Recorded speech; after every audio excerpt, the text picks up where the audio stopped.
so many things that you can put in your Topples and your Kongs, but maybe your dog's on a restricted diet or the typical things just don't work for them.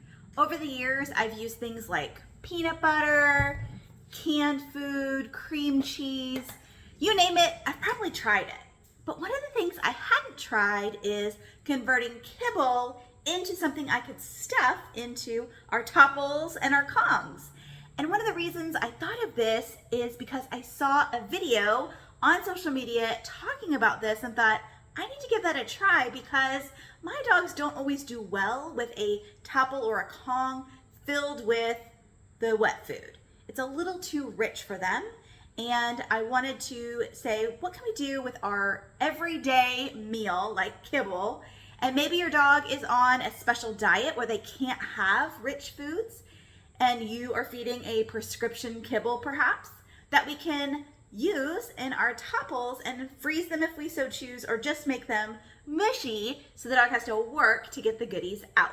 Hi, I'm Paula with Canine Country Academy. We create videos to give you the tools and the skills to have a well-mannered dog, all while building the relationship you both deserve. In this video, we're going to talk about using your everyday kibble in your Toppl or your Kong as a way to provide food enrichment for your dog at mealtime or just as an added bonus because you need to give them an activity to use their brain, but maybe you're a little busy, so you can't be the one to engage their brain. I'll be honest, I wasn't sure how this was gonna go, and I did make some mistakes along the way, and you're gonna benefit from seeing me do it so that you don't make the same mistake I did. What you will need is your dog's kibble, some water, and we'll talk about what kind of water, and I chose to add some bone broth for some added variety and just, a little more flavor maybe, because I wasn't sure how the dogs were gonna think about eating their kibble in a mush form in their Toppl or their Kong.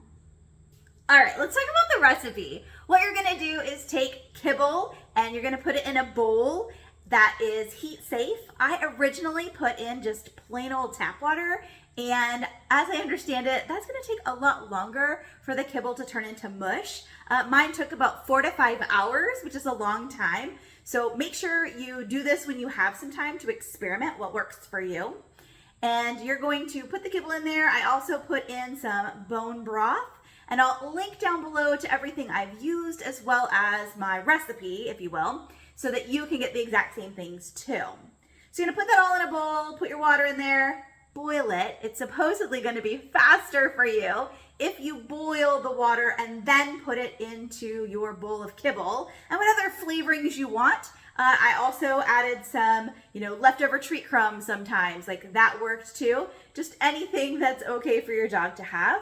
And what I love about this is you can use your, prescription diet for this, and it's a little more variety for the dog if they can't have, a lot of other things like canned food or peanut butter or other proteins. You're gonna let it mush down. If you have a potato masher, you can mash it up. Or I don't have a potato masher, so I just took my mixer beaters and just smashed it once it had enough softness so that I could break it up, and then I could stuff it into the Toppl and or the Kong. And I'm liking Toppls more these days. It's easier for the dog to get it out, and there's less risk of the dog getting their nose or their tongue stuck in here or their bottom jaw. Just make sure you supervise them if you are worried that they might chew it up. That could be a hazard, of course, as well.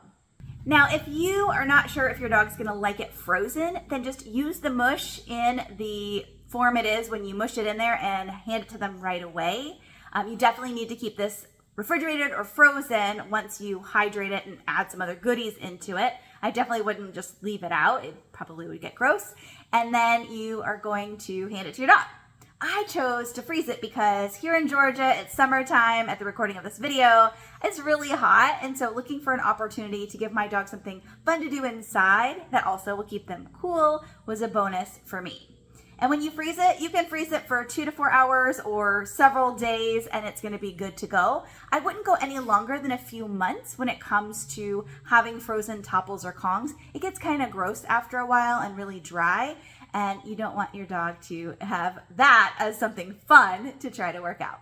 If you have multiple dogs like we do, I would also recommend having your dogs enjoy this separately. If your dogs get along great with regular meals, you might be fine, but sometimes adding an enrichment puzzle can make it a little more interesting and the dogs might choose to resource guard it. So we put our dogs in different areas so they can enjoy it in peace because it should take them a while, especially if it's frozen, to work out. What I'll do next time when I do this particular recipe is I'm gonna put some kibble or maybe some fresh pet at the bottom of the Toppl or Kong, and then I'm gonna put the mushy stuff because what I noticed, it was hard for some of the dogs to get the bottom part out and actually to help them with a spoon. So I don't want that to be an issue for them in the future. And that may not be a problem for your dog, but it is something to think about that you could parfait it and put different layers.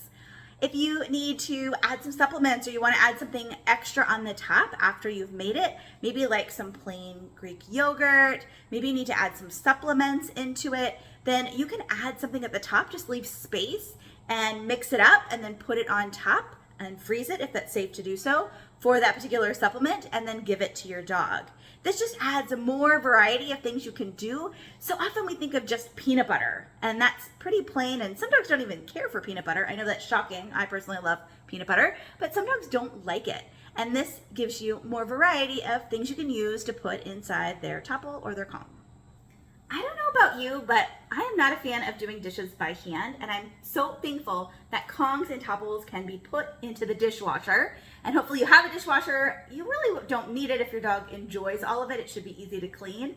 I use a baby bottle brush if I need to clean it by hand, but otherwise I just use my dishwasher. I put it on the top rack and then just let it clean, and they come out beautifully.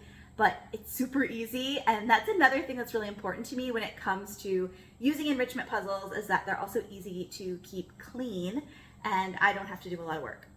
An important thing to remember when you're using enrichment puzzles for food is that it doesn't have to be all the time, like every single meal has to be a puzzle or has to be this, challenge for the dog. It can be easy. And you really want to make sure that you are keeping track of their calories. You want them nice and lean. You don't want any chunky dogs. You should be able to feel their ribs or even barely see their ribs if they're athletes like Norby is. And, make sure you're not overfeeding them so you can even measure it out. So that way you're not putting in too many calories when you're adding in these different stuffables or enrichment puzzles that involve food.